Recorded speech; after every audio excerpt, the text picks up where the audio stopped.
Bonjour, bienvenue dans Rhinocéros. Alors, est-ce que vous avez regardé le lancement de T18 ? Bah nous on a regardé et puis on s'est dit qu'on n'allait pas vous en parler parce que quand même on a un cœur. Oui, c'était pas terrible. T18, c'est parti. Nos patrons ont déjà dit T18, c'est parti. Ils ont été très bons sur ce coup-là. Très sobre. Bon allez, Rhinocéros, c'est parti. Ouais, on va faire un bilan parce que la fin d'année arrive, on va vous parler un petit peu de France Télé parce qu'il s'est passé plein de trucs. Et puis c'est moins cheap que T18. Un des grands changements annoncés pour la rentrée, c'est que Anne-Sophie Lapix va devoir lâcher la présentation du JT de 20h de France 2. Elle avait remplacé David Pujadas en 2017, ça faisait donc 8 ans qu'elle occupait ce poste prestigieux. Oui bon après 8 ans ça va, on pourrait se dire que c'est bon, il faut du changement, elle pourrait laisser sa place. Le problème, c'est les raisons probables de son départ. Il semblerait qu'elle ait dû laisser sa place parce qu'elle était jugée trop dérangeante en interview, pas assez complaisante avec les politiques. Il y en a même qui l'a surnommée le cauchemar des politiques, rien que ça. Bah putain il leur en faut peu. Oui, elle était jugée trop offensive, trop incisive, trop pugnace, trop punchy, presque sournoise dans sa manière de poser les questions, là, comme si c'était pour déranger un peu l'invité. C'est quoi ça ? Oui bon nous c'est pas forcément le souvenir qu'on en avait, mais vous allez voir, Lina a fait une compilation de ces moments un petit peu punchy. Qu'on n'a pas pris du retard en voulant à tout prix permettre le premier tour des municipales. On pourrait être confiné depuis déjà 5 ou 6 jours. Agnès Buzyn, ancienne ministre de la Santé, raconte que dès le 30 janvier, elle vous avait dit que les élections ne pourraient pas se tenir. C'était il y a 1 mois et demi. Vous le confirmez ? Oui, elle pose des questions, quoi. D'après le journal Le Parisien, hors caméra, le Premier ministre aurait achevé l'interview exaspéré en arrachant son oreillette. Non mais c'est quoi cette réaction de gros bébé, sérieux ? Bah oui, vous avez compris, c'était en 2020, au moment du confinement, et apparemment, c'était pas le moment de poser des questions chiantes, et c'est à partir de ce moment-là que les macronistes ont pris en grippe le journal télé de 20h de France 2. Et c'est en partie pour ça que Macron a disparu des débats lors de la présidentielle de 2022, comme on pouvait le lire dans le journal Le Monde. Le journal de 20h, en particulier, se trouve dans le viseur des macronistes, car jugé trop critique et décliniste. Le nom de la présentatrice du journal, Anne-Sophie Lapix, revient parfois dans les conversations pour expliquer ses crispations. Notamment en raison du ton trop offensif d'un entretien réalisé en duplex avec Édouard Philippe, alors Premier ministre, durant les premiers jours du confinement en mars 2020. Interrogé par la chaîne sur la possibilité d'être interviewé par la journaliste en décembre 2021 pour une émission consacrée à son bilan, Emmanuel Macron a évacué l'hypothèse d'un « no comment ». En général, Macron, il fuit France 2. Vous avez remarqué que quand il veut s'exprimer, il choisit bien plus souvent TF1 qu'il considère plus neutre, c'est-à-dire un petit peu plus en accord avec sa politique. Bah oui, France Télé, c'est décliniste. Décliniste, ça veut dire qu'il voit tout ce qui va pas bien au lieu de faire l'éloge de Macron en permanence. Non mais c'est quoi ça ? On est où ? Retour sur un de ces moments, un moment décliniste, un moment brutal sans doute pour Emmanuel Macron. Regardez, on est au JT. No comment. Les Français sont inquiets, ils sont parfois déboussolés par des injonctions qui semblent contradictoires.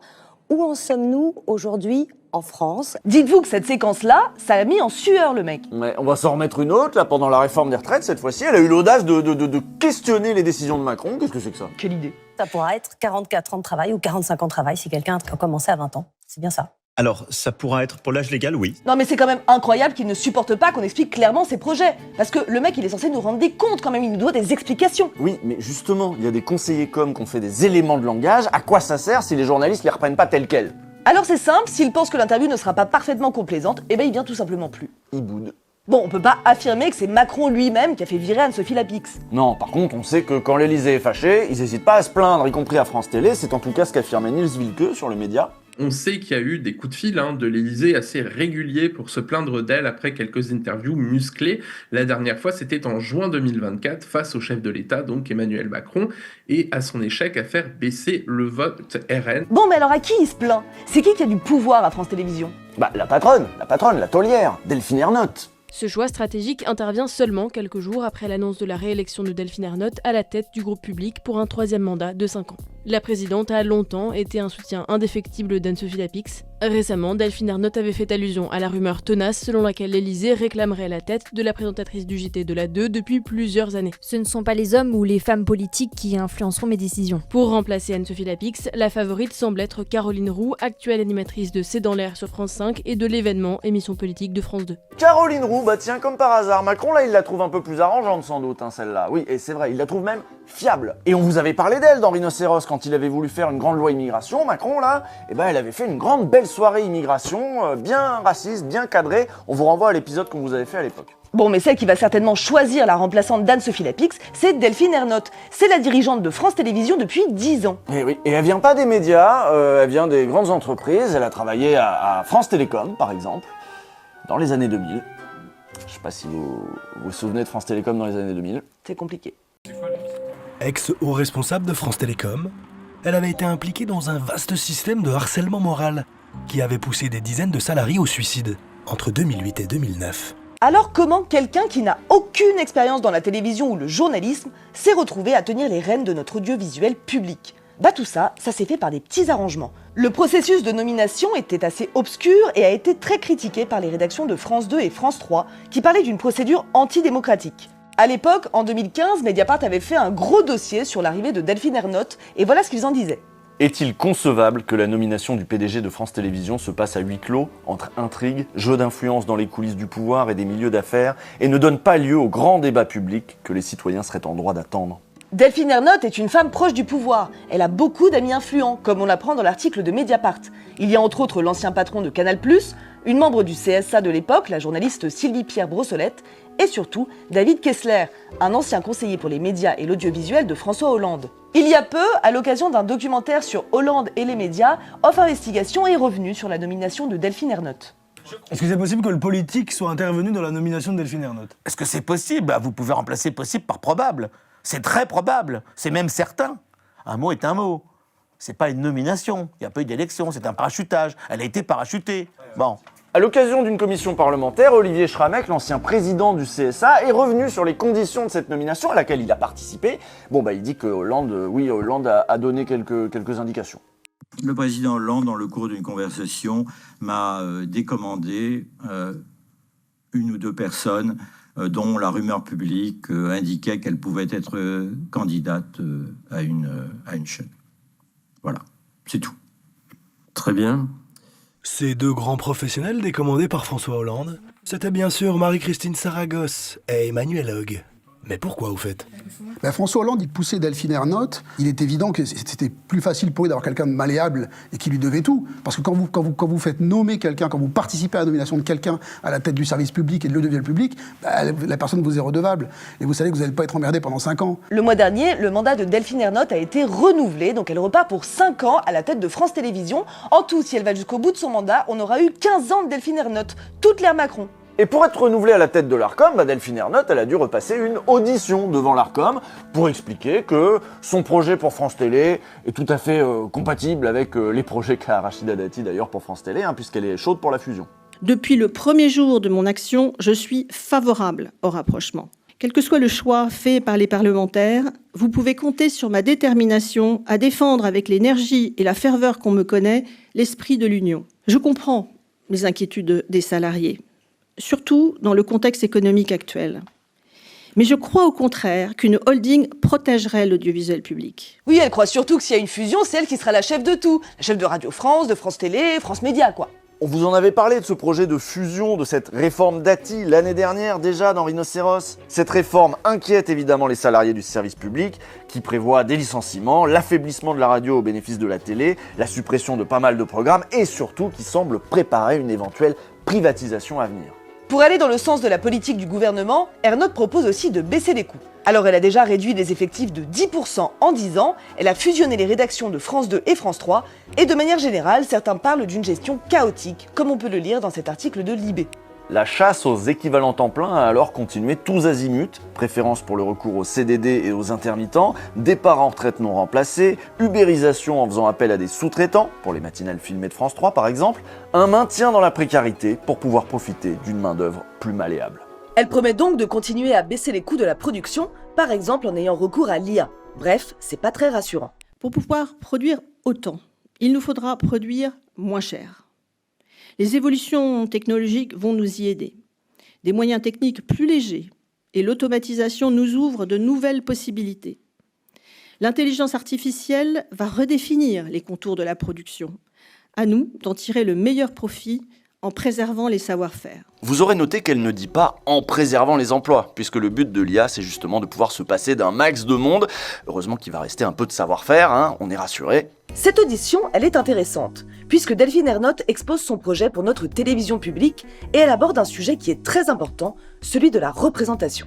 Est-ce que les gens qu'on voit à la télé sont représentatifs de la société française ? Nous devons amplifier la représentation du handicap et de la diversité ethnoculturelle. Il nous reste à franchir un cap sur la place des catégories populaires. C'est un combat de tous les jours, parfois moqué ou méprisé. Mais je l'assume pleinement, car la juste représentation de tous est un enjeu crucial du rôle de la télévision. C'est un truc qui est souvent pointé du doigt, ça, et qui est même pointé du doigt par l'Arcom, qui mesure un peu tout ça. Leur dernier rapport sur le sujet date de novembre 2024, et vous pouvez aller le consulter, il est en ligne. Et si on peut dire que la part des femmes à l'écran a bien progressé, le rapport note que sur la représentation des catégories populaires, là, c'est beaucoup plus compliqué. On vous cite le rapport. Les CSP- sont 2 fois moins représentés à l'écran qu'elles ne le sont en réalité dans la société. Ces données sont toutefois à prendre en considération avec prudence au regard du fait que les intervenants réguliers sur les antennes, journalistes, animateurs, etc., sont réputés relever des CSP+. Si une représentation des CSP- parfaitement fidèle à la réalité serait difficilement atteignable, leur sous-représentation présente tout de même un point d'alerte. En effet, en 10 ans, leur taux a diminué de moitié pour chuter à 8% en 2023. Les CSP+ représentent 75% des professions montrées à la télévision sur la période 2013-2023, soit plus du double de la réalité de la population. Donc si on résume, il y a plus de meufs, mais il y a toujours autant de bourgeois, si ce n'est plus. La télé c'est un microcosme en plus, donc ça va être compliqué de faire autrement. Féminiser c'est facile, mais faudrait pas non plus trop bousculer ce petit monde. On accueille tout de suite notre invité d'honneur, Thierry Ardisson et Adriana Carambeu, Apolline de Malherbe, Suzanne et Philippe François. Mais bon, vous avez entendu Delphine Ernotte, elle sait qu'elle doit progresser là-dessus, sur la représentativité. Et oui, et c'est bien normal, parce que Delphine Ernotte, c'est une femme de gauche. C'est en tout cas comme ça qu'elle est perçue par les observateurs les plus attentifs de notre paysage médiatique. Chacun sait dans le monde audiovisuel que Madame Ernotte est une militante de gauche, extrêmement investie. Vous savez que toute l'extrême droite est en guerre contre le service public. Vous savez qu'ils aimeraient bien que ça se casse la gueule ou que ce soit privatisé. Les médias ne doivent pas tomber entre les mains des femmes de gauche. Les médias, ça doit être entre les mains des milliardaires. C'est bien connu, c'est mieux pour la démocratie. On sait bien qu'il y a un politiquement correct qui règne à France Télévisions, qui fait que sur certains sujets, il y a des gens qui ne sont pas invités. Sur les chaînes de Bolloré, il y a une vraie campagne au long cours contre le service public. Ils tapent dessus toute l'année, quitte à raconter n'importe quoi. Dans le service public, ils n'invitent que des gens de gauche ou à tendance gauchiste. Il faut surtout, les rares fois où ils vont inviter une personne de droite, ils vont lui mettre 5, 6, 7 personnes pour le contredire et parler en même temps et l'empêcher de parler. C'est une catastrophe. Cette légende selon laquelle le service public en entier serait un vaste repère de gauchistes, elle a la peau dure. Et elle est relayée par tous les vieux gars qui se sont fait virer quand Delphine Ernotte a pris les commandes du navire. Je ne fais plus partie de France Télévisions depuis quelques jours. Je dis la vérité. Madame Ernotte, présidente de France Télévisions, aujourd'hui, arrive en déclarant « Je veux moderniser, rajeunir, féminiser et plus de visage pâle de plus de 50 ans. » Oui, trop de blancs de 50 ça ans. Ça s'appelle une discrimination qui est punie par la loi. C'est vrai qu'elle a dit ça. C'était à son arrivée en 2015 au micro d'Europe 1 et ça avait pas mal énervé les vieux hommes blancs qui animaient à peu près toutes les émissions. On a une télévision d'hommes blancs de plus de 50 ans. Et ça, il va falloir que ça change. Et autant on peut comprendre que sur le moment ça les ait un peu désarçonnés les vieux gars, de devoir laisser leur place après 30 ans de télé et d'argent public. Mais là, on est 10 ans plus tard et il y en a qui ont toujours pas digéré. Pourquoi on a viré ce mec? Parce que je suis un homme, c'est pas ma faute. J'ai plus de 50 ans, c'est pas ma faute. Je suis blanc, j'ai pas choisi. Mais on m'a viré pour ces raisons-là.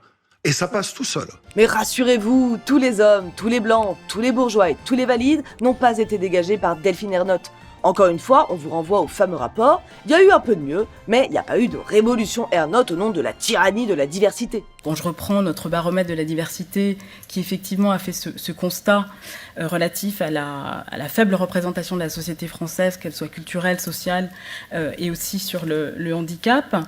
On voit qu'il y a une progression qui a été assez faible. Là, c'est encore un extrait de l'audition de Delphine Ernotte par l'Arcom et écoutez comment elle se défend. On voit pas assez de prolos sur les chaînes de France Télé? Ok, vous avez vos chiffres, mais Ernotte, elle a son joker.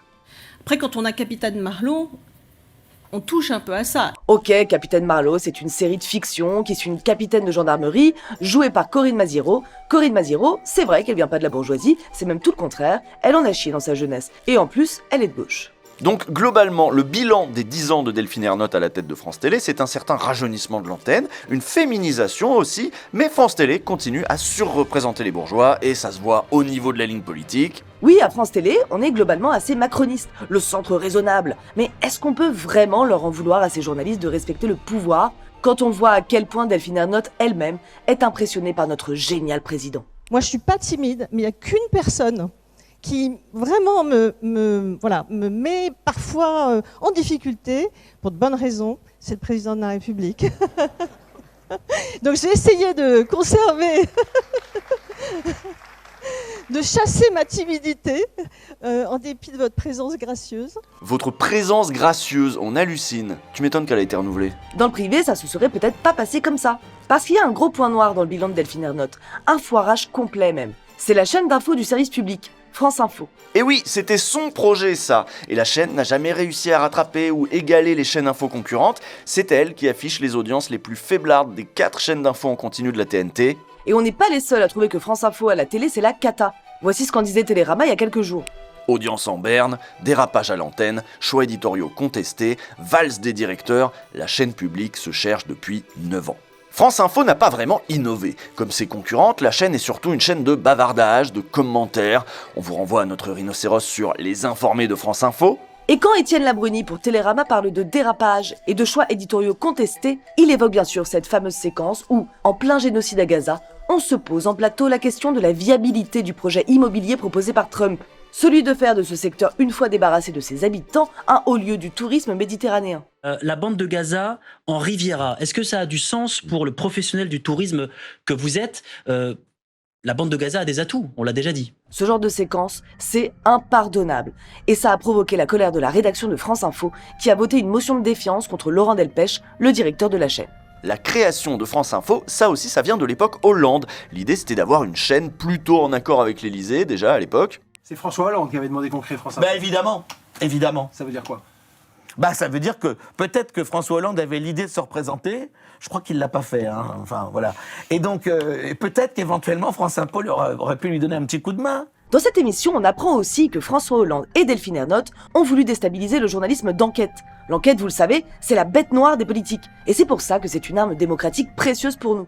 Et Delphine Ernotte dans le JDD a dénoncé le ton, un problème d'adéquation, dit-elle, entre le fond et la forme dans Cache Investigation. Est-ce que vous partagez cette critique? Cet extrait, il date de 2020 et c'est Élise Lucet, la journaliste de Cache Investigation, qui est l'invitée de Philippe Vandel. Quand Delphine Ernotte faisait sa campagne pour sa réélection, il y a une brève dans le Canard enchaîné qui annonçait qu'elle avait fait discrètement savoir à l'Élysée qu'elle allait se séparer de vous si elle était reconduite. Non, encore une fois, vous l'avez pris? Non, la brève, c'était exactement, on va la retrouver ensemble, c'était en gros dans la feuille de route du prochain président de France Télévisions, quel qu'il soit, de gentiment m'enlever des grilles de programme. Sauf que Delphine Ernotte ne l'a pas fait et ne le fera peut-être pas. Pour l'instant, il y a encore des enquêtes sur France Télé, faut le signaler. La semaine dernière, on a eu le droit à un complément d'enquête sur Rachida Dati, et autant vous dire que ça lui a pas plu du tout.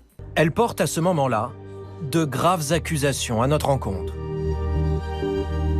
Alors que nous enquêtons uniquement sur des sujets publics et d'intérêt général, elle prétend que nous aurions monnayé l'interview d'un membre de sa famille. Ce mercredi, on pouvait lire dans le Canard enchaîné que Rachida Dati et Gérard Larcher avaient fait pression pour que ce complément d'enquête soit déprogrammé. L'hebdomadaire satirique avait même titré « J'aurai le scalp de Delphine Ernotte ». La guerre est déclarée. Et vous avez des journalistes du service public, pardon, je suis ministre de la Culture, j'ai la tutelle de l'audiovisuel public.